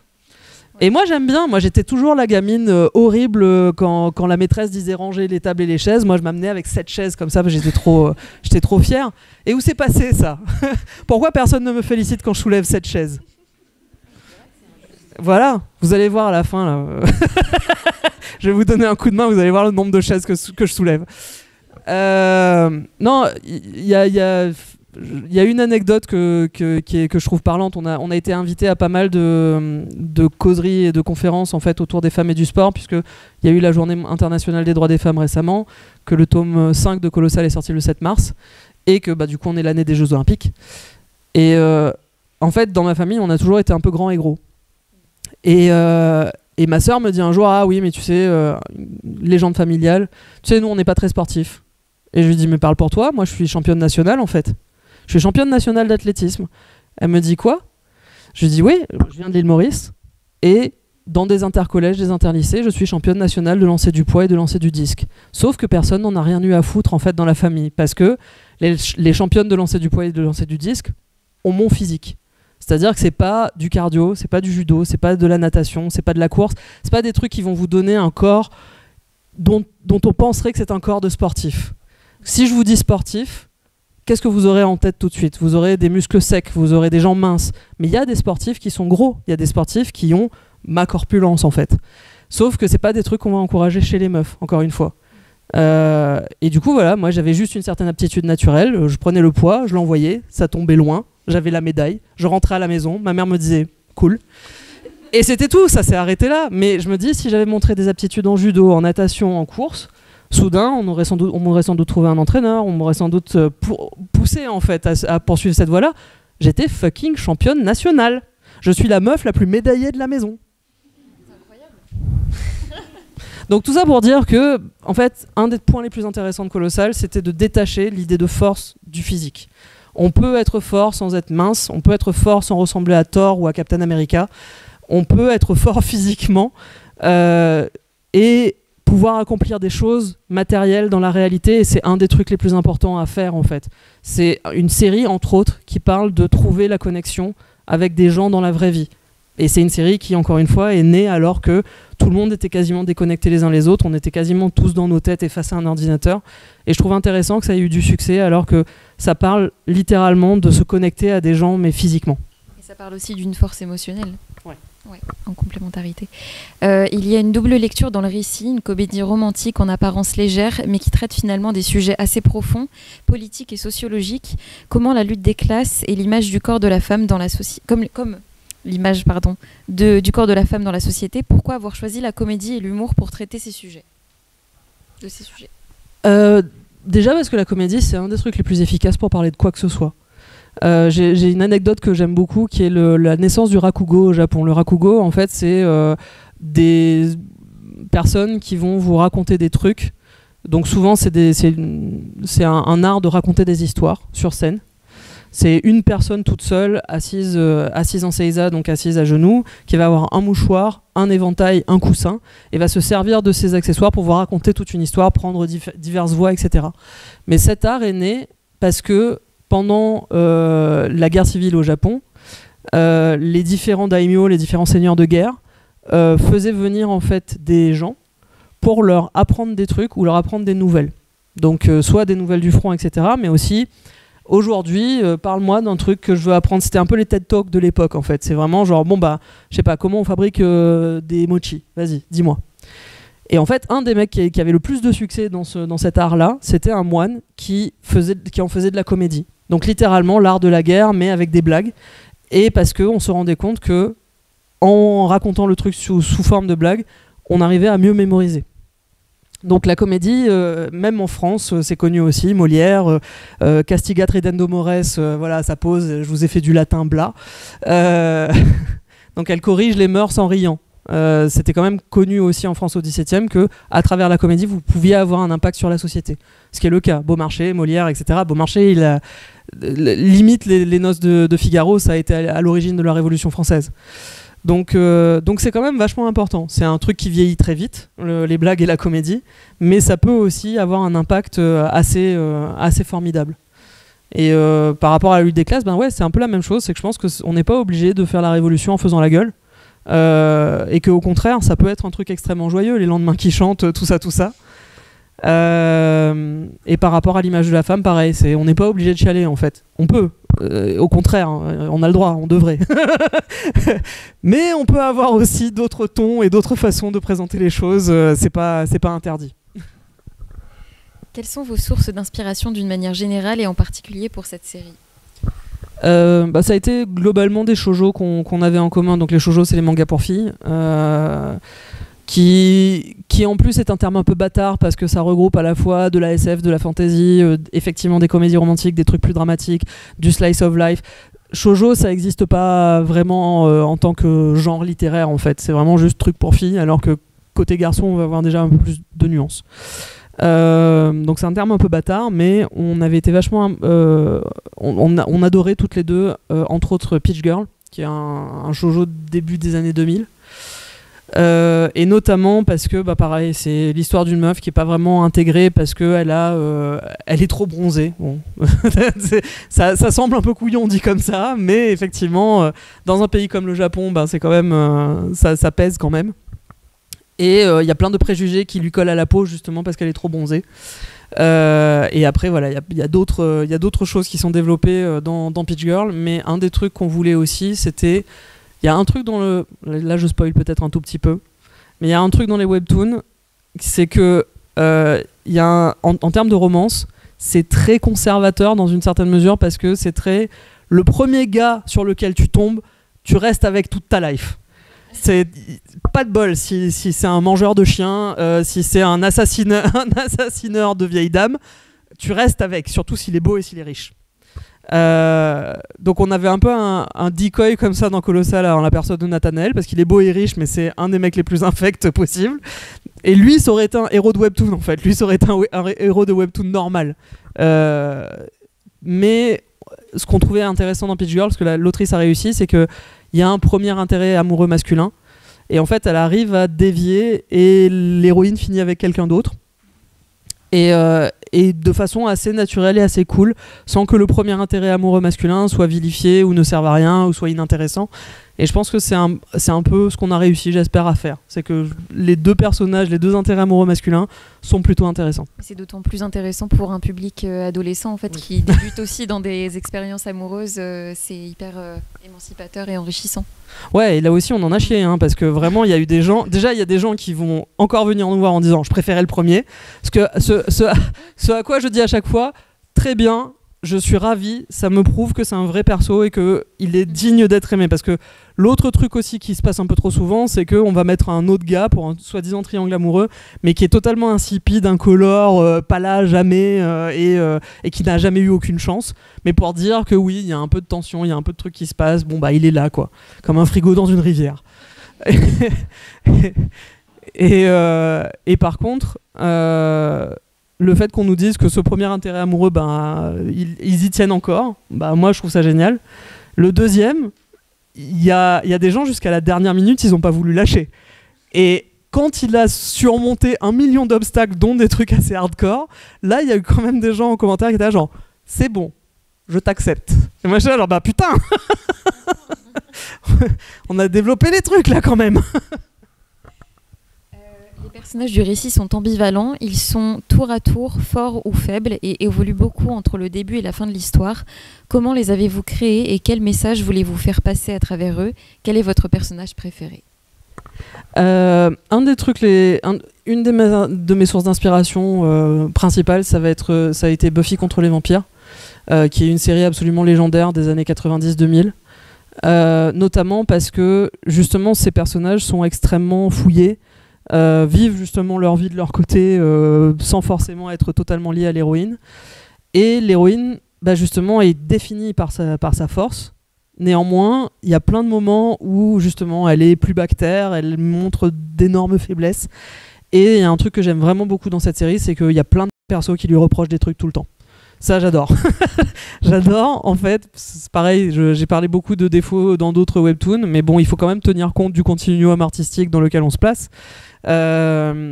Il y a un syndrome de la protagoniste dans les webtoons où souvent, c'est parce que t'es protagoniste, t'as raison sur tous les plans. Et là aussi, t'as beau assassiner des chiens et manger des grands-mères, t'as raison quand même, t'es la protagoniste.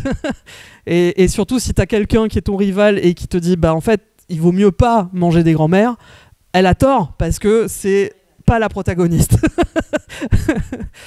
Donc ça, je voulais pas que ça arrive. Je pense que notre héroïne, c'est bien qu'elle se trompe, c'est bien qu'elle s'en prenne plein la gueule, c'est bien qu'il y ait des gens qui lui disent « là, t'as fait de la merde », parce que c'est comme ça qu'est la vraie vie aussi.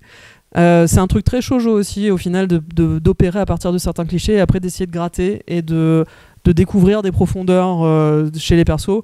C'est vrai que quand on a conçu les persos, à chaque fois, on s'est dit voilà l'archétype, mais qu'est-ce qu'il y a d'autre sous le capot? Quelle est sa raison de vivre? Pourquoi ils font ça? Donc ça, c'était hyper important, et que aussi, justement, c'est ça, c'est qu'ils aient leur propre vie, qu'on ait l'impression, en tout cas, que tout ne tourne pas autour de l'héroïne et de ses bails.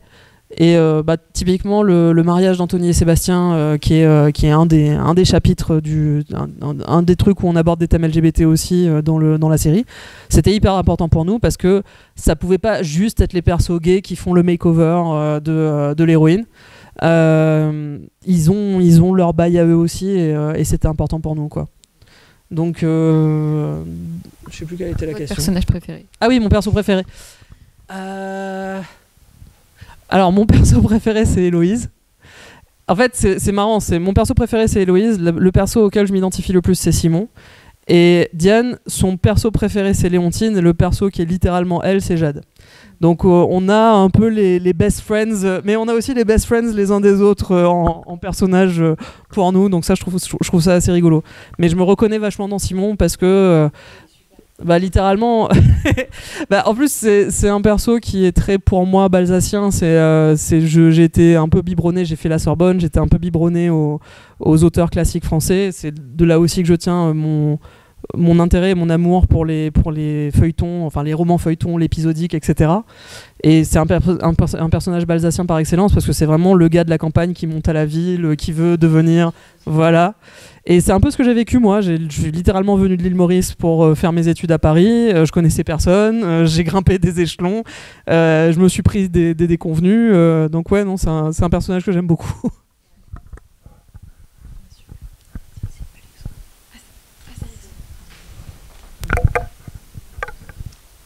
Pensez-vous que la pluralité des morphologies et des identités des personnages secondaires du livre peut permettre à une grande diversité d'adolescents de s'identifier à eux? J'espère vraiment, en fait, parce que encore une fois, c'était un des trucs que j'ai exigé de Diane, mais pour elle, ça faisait pas un pli. Quand je lui ai dit ce serait bien qu'on parle de différents types de corps, elle m'a dit bien sûr. Donc c'est quand même quelqu'un qui a un rapport assez sain par rapport à ça. D'ailleurs, un personnage comme Anna, je sais pas si je peux... le personnage de Anna, elle l'a redessiné au fur et à mesure, et elle a gagné en corpulence aussi au fur et à mesure, si vous la voyez là. Elle n'est pas dessinée pareil au début de la BD qu'à la fin, et je trouve hyper intéressant le fait que... donc elle est ici.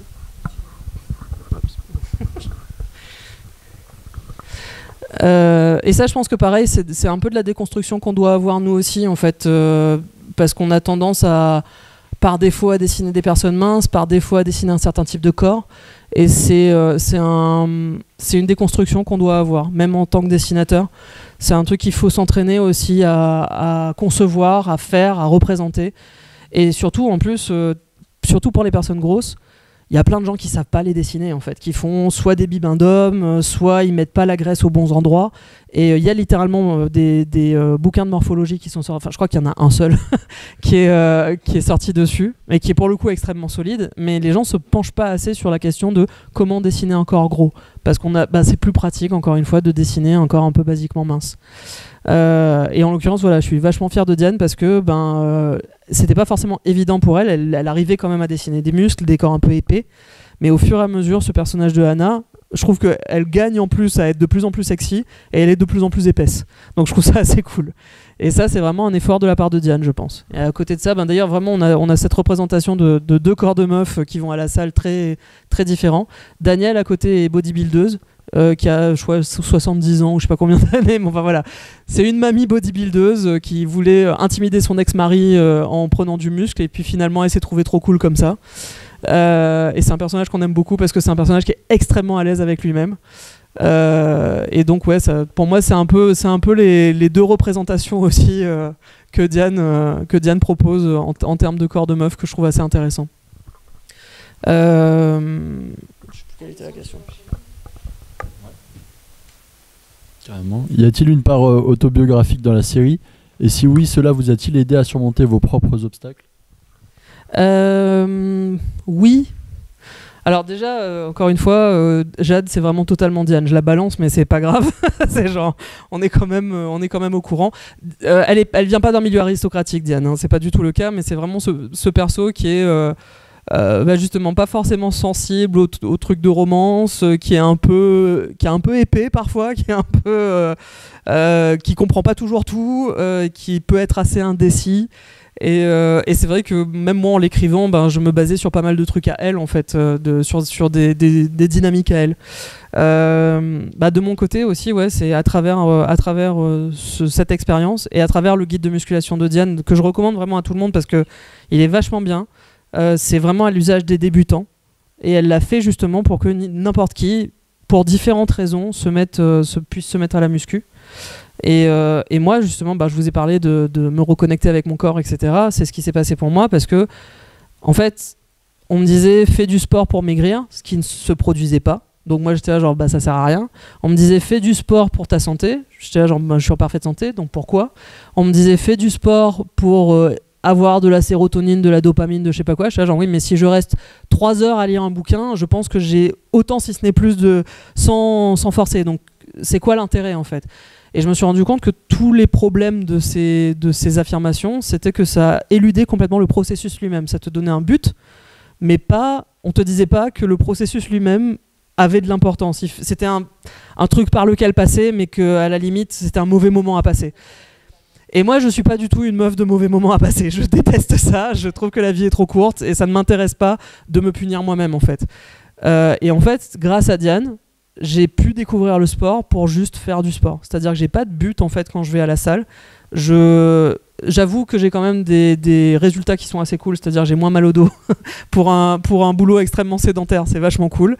J'ai moins mal aux épaules aussi parce que pareil, étant toujours un peu courbé sur un bureau, c'est pas génial. Donc je suis globalement plus confortable dans mon corps, je me sens plus forte, je peux avoir un effet sur le monde où j'arrive à physiquement être présente. Mais j'ai plus du tout ce but qui est pour moi extrêmement mortifère, pour moi en tout cas. Vous pouvez évidemment avoir des buts pour faire du sport, enfin c'est pas interdit. C'est juste que moi ça me convenait absolument pas. Et ça du coup voilà, c'est un truc que Diane et Colossal m'a appris. Pouvez-vous nous expliquer le choix de couleurs? Ont-elles une symbolique particulière? Par exemple, Jade, l'héroïne, est rousse aux cheveux courts, et Simon, qui joue un double jeu, a les cheveux gris.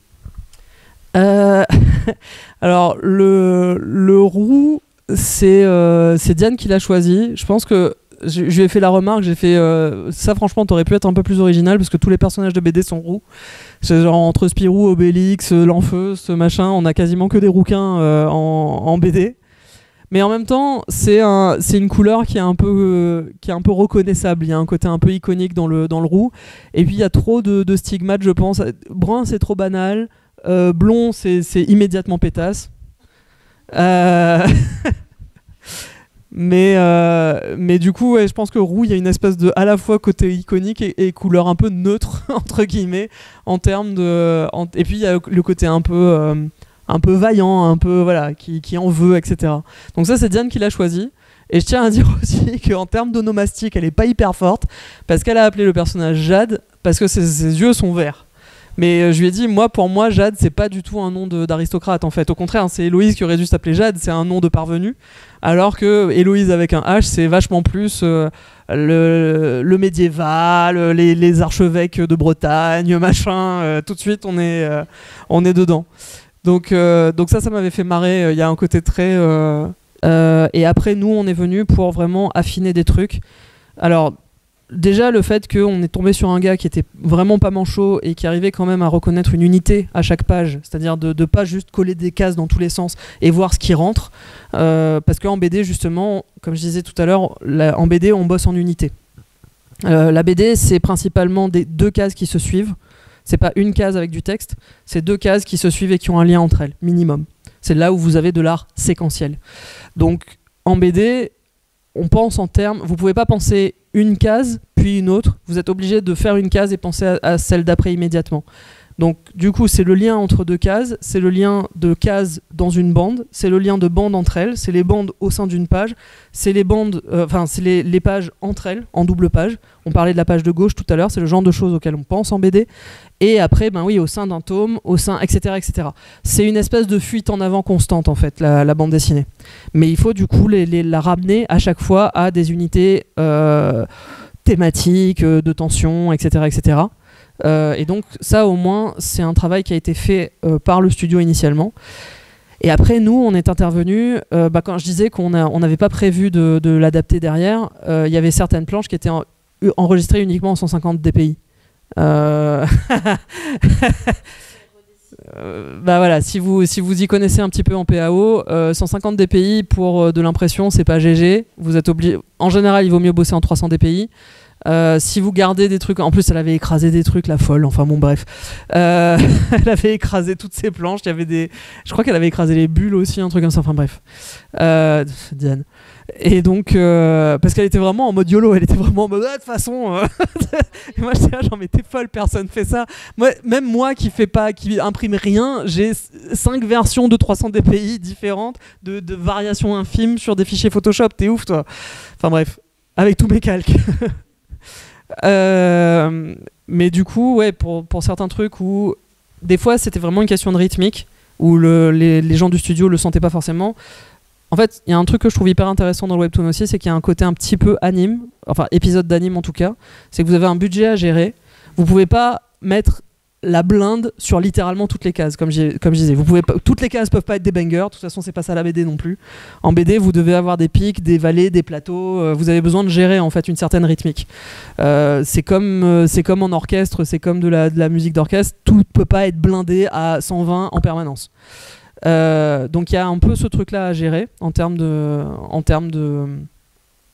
d'amplitude. Et donc il y a certaines cases que j'appelais des money shots. Donc si vous connaissez le terme, c'est un terme entre autres de porno, mais c'est en gros c'est aussi un terme de bande-annonce au cinéma. C'est-à-dire que la scène où il y aura des explosions de partout, le héros ruisselant de cambouis et de sueur ne se retourne pas pendant qu'un immeuble explose, etc. C'est la scène que vous voulez dans votre bande-annonce, c'est ça le money shot. Donc en fait il y avait certains moments forts dans un épisode où là par contre on allait mettre le paquet. C'était pas forcément en termes de décor, des fois c'était vraiment une question d'affinement du dessin, des lumières, etc. Enfin il y a un money shot par exemple qui est assez célèbre et auquel on a fait gaffe, si je peux le retrouver, je crois que c'est dans le tome 4. Ça c'est derrière toi. Hop.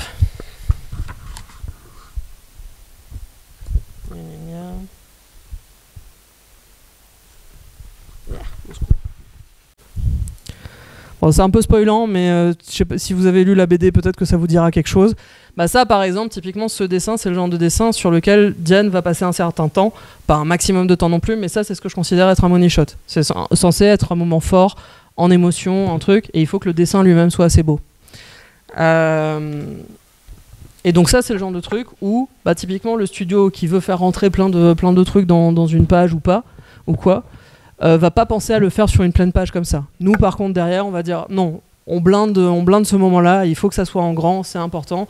Pareil pour là, Héloïse, quand elle parle à sa mère, pareil, c'est un truc qu'on va blow out comme ça pour dire non, ça doit prendre un certain espace au sein de la page. Donc c'est ce genre de truc qu'on a fait, en fait, qu'on a corrigé. En termes de sens de lecture, des fois aussi, il y avait des choses qu'on a bidouillées. Parce que pareil, c'est hyper important en fait de respecter à chaque fois, de jouer le jeu du médium pour lequel vous faites de la BD, quoi. Pensez-vous que le fait d'avoir sorti en premier le webtoon a amené les lecteurs à acheter la version papier en les fidélisant? C'était l'idée en tout cas. Je pense que c'est ce qui s'est passé, parce qu'il y a eu une version effectivement plus normale entre guillemets, et la version collector, c'est la version collector qui a le plus vendu, ce qui était le but. C'est-à-dire que la version collector, c'était quand même pour les fans, sachant que dans cette version, il y a un chapitre inédit qu'on a fait exprès pour chaque truc. Après, en dédicace, c'est vrai que c'est moitié-moitié. C'est à la fois des gens qui veulent pas lire en ligne, donc qui ont entendu parler du truc, ce qui prouve aussi que l'effet internet a marché, qui achètent le bouquin pour découvrir. Et la moitié, c'est des gens qui nous disent j'étais là depuis le début, j'ai découvert la série il y a 3 jours, blablabla. Donc il y a quand même effectivement une conversion du public internet vers le papier. Et des fois, je pense que c'est un peu des histoires d'archivage, parce que je pense qu'on est quand même au courant que sur internet tout n'est pas pour toujours, et qu'il y a un côté extrêmement volatile en fait au support de diffusion. Enfin, là on a les preuves de ça entre Warner Bros qui a dégagé plein de dessins animés de leur plateforme, Netflix qui dégage régulièrement aussi des séries, etc. Je pense que le fait d'avoir pour soi en archivage, c'est peut-être un truc particulièrement français aussi de tenir au papier, mais pour des séries qui valent la peine, je pense que ça va être le modèle en fait, et là aussi c'est un truc qui date de très vieux en fait sur internet. C'était hyper important pour nous par contre, pour Diane et moi. Normalement sur Webtoon Never, quand les séries sont finies, ça passe en payant. C'est-à-dire que normalement vous avez 3 épisodes gratos ou 10 épisodes gratos, peu importe, et le reste de la série passe soit en time lock, c'est-à-dire vous devez attendre 24 heures pour lire un nouveau chapitre, soit vous payez pour lire tout le truc jusqu'à la fin. On a fait la réclamation à Never de surtout ne pas passer la série en payant, parce que moi c'est ce à quoi j'ai envie de croire en fait en termes de modèle internet, c'est-à-dire que même si le truc est dispo, ceux qui veulent acheter achèteront, et ceux qui n'achèteront jamais de toute façon, ça leur permettra de découvrir un truc, tant mieux. Mais je pense que c'est le modèle en fait à suivre. C'était le cas de Boulet par exemple, tout le blog de Boulet était dispo, et toujours dispo d'ailleurs en ligne sur son site. Mais ces BD, quand elles sont sorties en format papier, ont eu un énorme succès.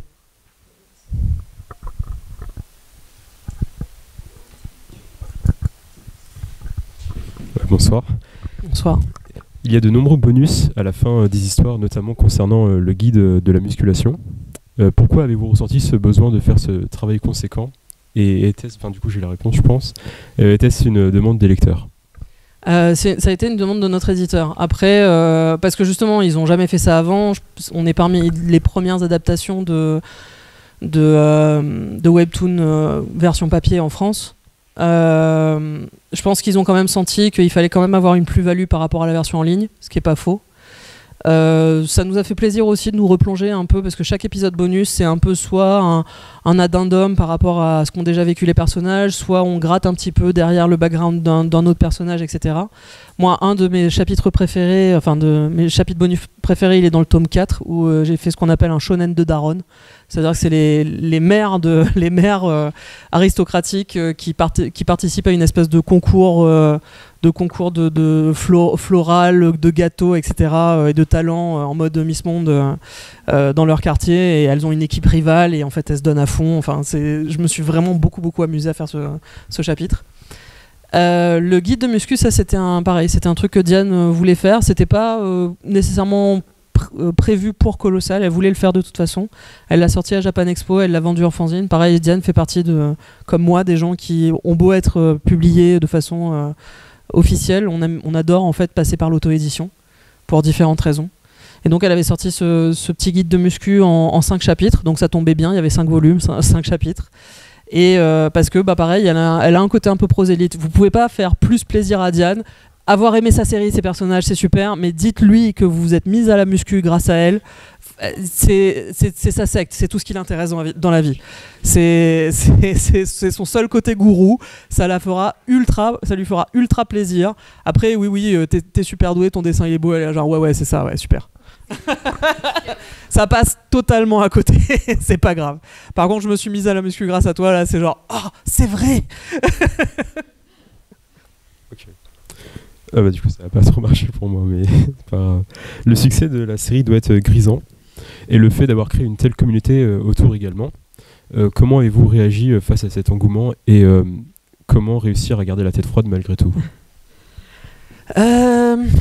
Ouais. Pour moi, c'est particulièrement étrange, effectivement, parce que, alors, Diane, je sais même pas comment... Enfin, comme je disais, Diane, c'est quelqu'un d'un peu particulier. Et c'est vrai que je sais pas si elle place son orgueil dans les mêmes trucs que n'importe qui d'autre. Donc, comme je disais, si vous lui disiez que vous mettez à la muscu, elle kiffe trop. Le succès, c'est littéralement sa première série, sa première BD, ses premiers bouquins. Et c'est à l'opposé de ce que moi j'ai vécu. C'est-à-dire que moi j'ai végété pendant 15 ans, elle déboule dans le milieu, elle a 9 éditeurs qui lui courent après, sa série est un succès immédiat, il y a 5 tomes d'un coup qui sortent, alors que moi ma première série a été arrêtée après 2 tomes, faute de vente. Donc il y a une différence qui est assez phénoménale. Après elle reconnaît en fait la chance qu'on a eue. Un des trucs qui a été extrêmement déterminant, c'est le fait qu'on a été, comme je disais, parmi les premières en fait à participer, à être sur la plateforme Webtoon et à participer au concours. Je pense que si on avait participé maintenant, c'est pas sûr qu'on aurait eu tout ça. Pareil, on a fait partie des premiers Webtoons à être adaptés, à se terminer et à être adaptés en français, en papier notamment. Bon, c'est pas donné à tout le monde en fait. Une de mes exigences, c'était que tout soit publié jusqu'au bout, quel que soit le succès de la série. Ça, c'était hyper important aussi. En fait, un des trucs qui est fascinant avec cette série, c'est qu'il y a une vraie méfiance des lecteurs en général pour les séries à suite, notamment en France, parce que on a connu trop en fait de séries qui s'arrêtaient justement après 1 ou 2 tomes et dont on n'aurait jamais la suite. Ça a créé chez le lecteur une espèce d'attente de j'attends que tout sorte et après j'achète. Ce qui a été fou avec cette série, c'est que au-delà du succès public, les libraires ont été derrière nous tout le temps. Et là, normalement, enfin moi j'ai vu ça dans pas mal de librairies, c'est pas un tome 5 qui se balade en goguette qu'ils vont sortir, c'est qu'ils vont faire un réassort de toute la série et ils vont mettre les 5 d'un coup. Ce qui est assez rare en fait. On a aussi quand même eu de la chance de pouvoir sortir ces trucs les uns après les autres, ce qui n'est pas donné. Normalement, on aurait fait 200 pages comme ça tous les 2 ans, 1 an et demi. Donc le rythme de parution aussi, mine de rien, a beaucoup joué. Et donc ouais, comment on garde la tête froide ? En fait, on a tellement bossé sur ces adaptations, Diane et moi, on s'est vraiment arraché la couenne. Vous vous rendez pas compte à quel point. Ça n'a pas été un petit boulot. Donc je pense que ça a aidé à garder la tête froide, c'est qu'on n'a pas arrêté de bosser. On n'a pas arrêté de bosser. On a encore d'autres trucs derrière, donc on a plein de balles en l'air. On aimerait bien faire une adaptation animée. On aimerait bien. Il y a une version, comme je disais, il y a d'autres versions un peu internationales qui se préparent et qui certaines vont demander un retravail aussi des planches. Donc il y a beaucoup de pain sur la planche. En plus, on déborde d'ambition. On aimerait faire vivre le médium lui-même. On a été très convaincus. Mais moi, la raison pour laquelle là j'ai accepté d'être éditrice chez Dargo, c'était pas du tout dans mes plans en fait de devenir éditrice. C'est juste que en fait, au bout de cette expérience, Diane a tenu le coup, mais au bout de tout ça, elle tirait la langue. Et comme je disais, c'est un tank. C'est une meuf qui est exceptionnelle à ce qu'elle fait. Et je me suis dit, c'est con parce que le médium est top. Elle est allée hyper vite et elle a eu de l'endurance, mais même elle peut pas tenir ce rythme. Donc là, l'idée, c'est comment mettre en place, pas que en termes d'histoire, mais comment mettre en place un modèle pérenne pour faire du webtoon français. Parce que moi, j'y crois, je veux absolument en fait que ça reste, je veux absolument en faire. Et je pense aussi qu'on peut avoir une voie unique en France pour faire du webtoon. C'est-à-dire pas que des histoires d'archiduchesse et de je sais pas quoi, et de je me suis fait percuter par un camion et maintenant je suis la méchante et je sais pas quoi. Pas que je suis un joueur de jeux vidéo qui commence à un niveau extrêmement bas et je me tape des monstres et après je deviens super fort. Parce que ça, c'est le pendant masculin. Et oui.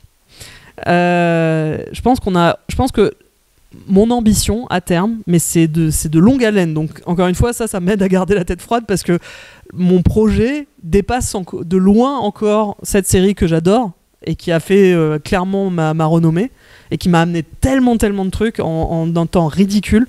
En 2 ans à peine, vraiment ça m'a fait exploser. Mais mon projet est colossal. Désolé. vous rendez pas compte aussi à quel point on nous a fait la blague. Donc là, je me venge en fait,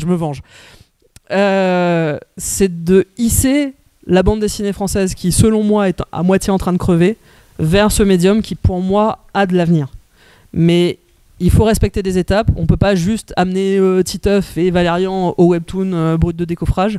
Il faut en fait habituer le public, il faut leur proposer des trucs, il faut pousser de plus en plus. Et Colossal, c'est vrai que je considère que c'est un premier pas en fait vers ça. C'est déjà un truc qui sortait de l'ordinaire, dont on nous répète que ça sortait de l'ordinaire, que c'est pas comme les autres séries. Mais on savait ce qu'on faisait, on a voulu voir si ça marchait, ça marche, bon bah ok, étape 2. Okay. Alors, la question qui peut possiblement fâcher, comment avez-vous réussi à tenir financièrement entre les débuts des projets et jusqu'à la fin de la série, enfin jusqu'au succès de la série, pardon. Alors moi j'avais 5 tafs en même temps, mais ça c'était parce que j'ai demandé la nationalité française, donc j'étais conne aussi. Il fallait que je justifie d'un certain niveau et j'ai fait 2 burn-out. Mais ça avait rien à voir avec le fait... Enfin, j'ai quasiment rien touché en fait sur Colossal en tant que scénariste. C'était un peu un pari qu'on a pris. Pareil, Diane, parce qu'on était payé 400 à 500 euros par épisode, plus 400 que 500. Ça, c'est en forfait. C'est-à-dire que c'est pas en avance sur droit d'auteur, ce qui est quand même intéressant parce qu'on avait du coup les droits d'adaptation papier qui n'étaient pas du coup à Never, c'était à nous. Ce qui fait que là, on touche plein pot la thune là-dessus. Donc quelque part, c'était un pari de notre part. Diane, elle avait, comme je disais, son intermittence. En fait, elle bosse dans l'animation, elle bosse dans le cinéma d'animation. Et elle touchait son chômage d'intermittence. Elle avait cumulé je sais pas combien de centaines d'heures. Et donc c'est principalement ça qui l'a fait bouffer, parce que sinon ça aurait pas été tenable en fait.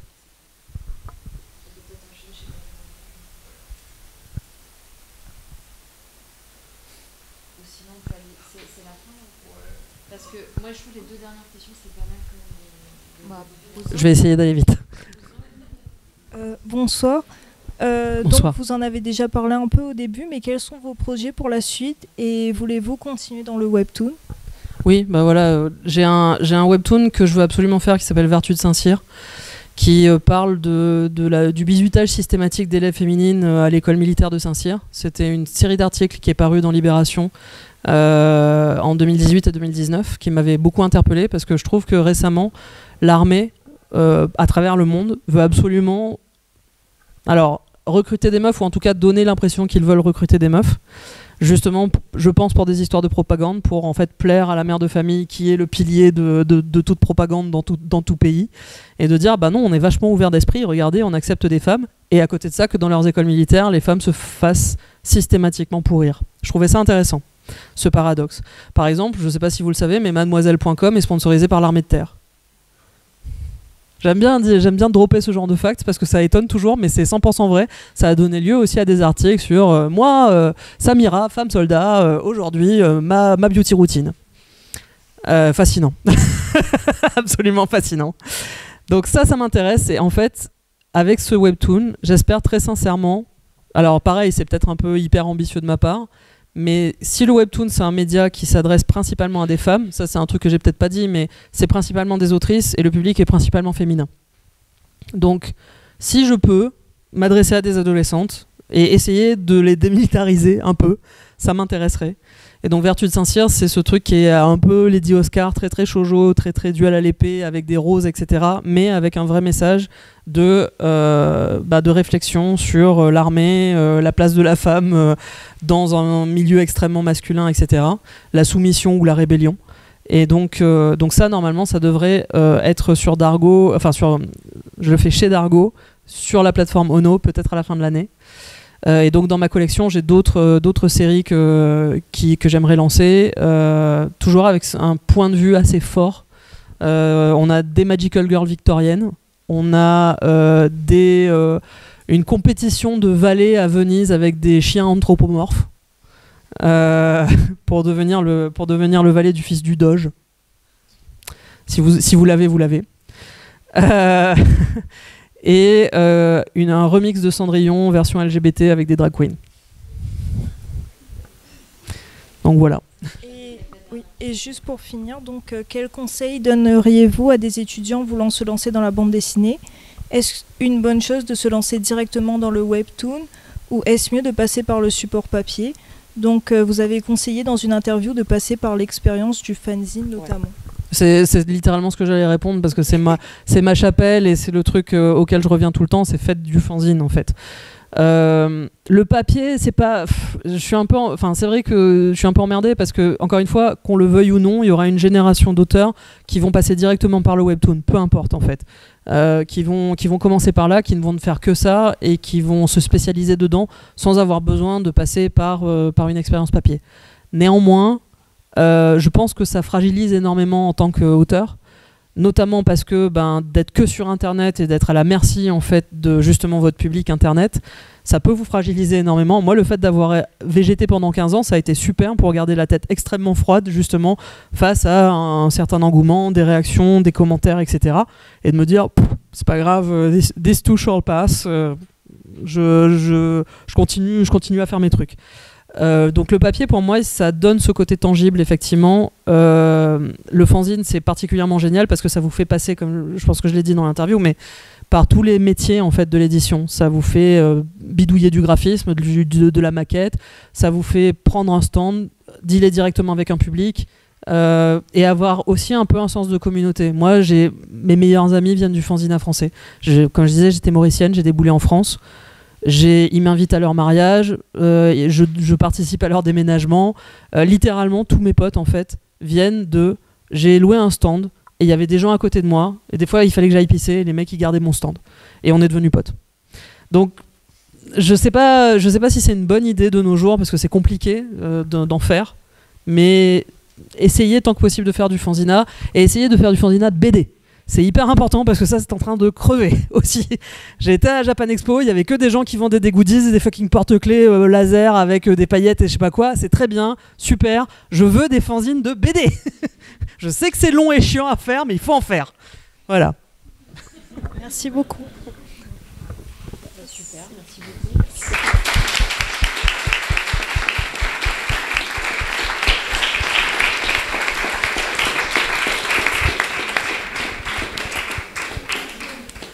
Stéphane, tu veux faire le mot de la fin? Tu veux faire un mot à la fin? À moins que. Est-ce qu'il y a une dernière, on peut dire une dernière histoire à la salle Dans un des slides. Allô?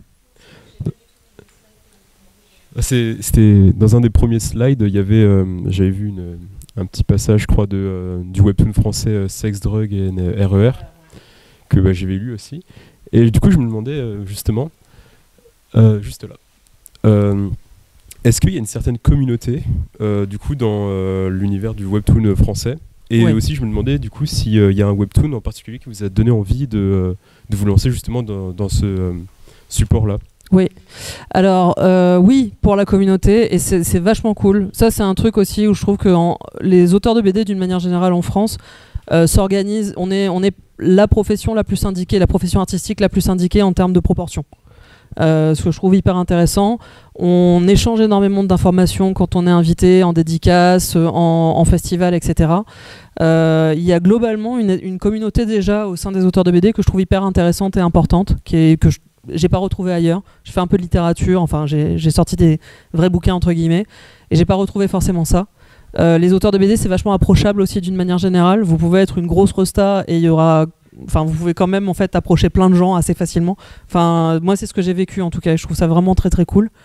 Et du coup en webtoon il y a un peu la même chose. Il y a un Discord qui s'est formé très vite d'auteurs français sur la plateforme Never. Donc notamment oui avec Kochei qui fait Gradalis, avec Natacha qui fait Sex, Drugs et RER.